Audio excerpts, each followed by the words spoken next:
There's an urgent need for the government to provide grants that are associated with productive activities. Grants must be a stepping stone, not a permanent solution.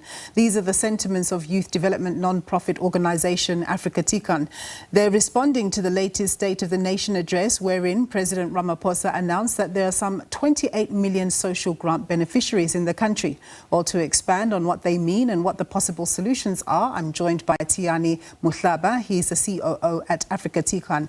Thank you very much, sir, for joining us. So it is a worry that we have such a high dependency rate on the government for survival and that there are insufficient employment opportunities out there for people in the country. But this is the unfortunate reality in the South African economy. So just give us some examples of how the government could relate social grant access to greater productivity in communities. What exactly would that look like?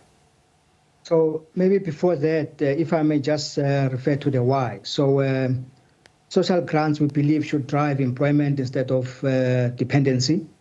And if we have these grants, being distributed in a way that shifts towards productive activities, then people will feel empowered, and it will give us much needed employment as well as national development in a sustainable manner. So to your question now, we have a number of municipal infrastructure projects underway. We are recommending that government should link these grants to activities like waste recycling for young people, amongst others. And you can look at both, garbage waste recycling as well as e-waste, amongst others. How would that work in practice? Would you have to have certain agencies or organizations overseeing this? Because obviously you need to be able to link the experiences that young people, for example, are having relative to the grants that they get. So how would it actually work in practice?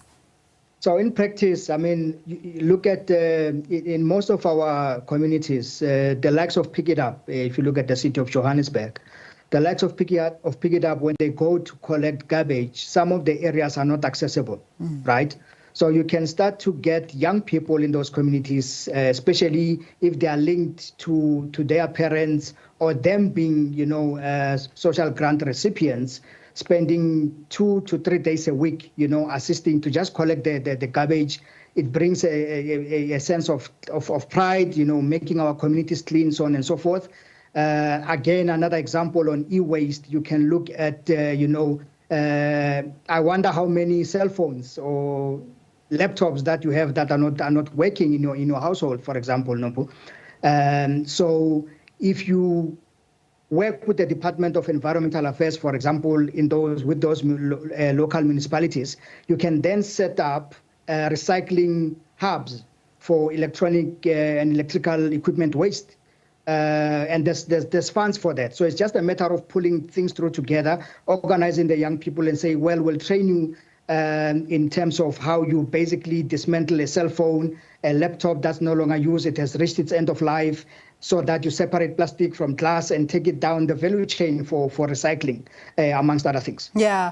So in order for people to be able to use social grants as a stepping stone, to use your term, what other measures would need to be introduced to help people make this transition into productive work opportunities, sustainable, productive work opportunities?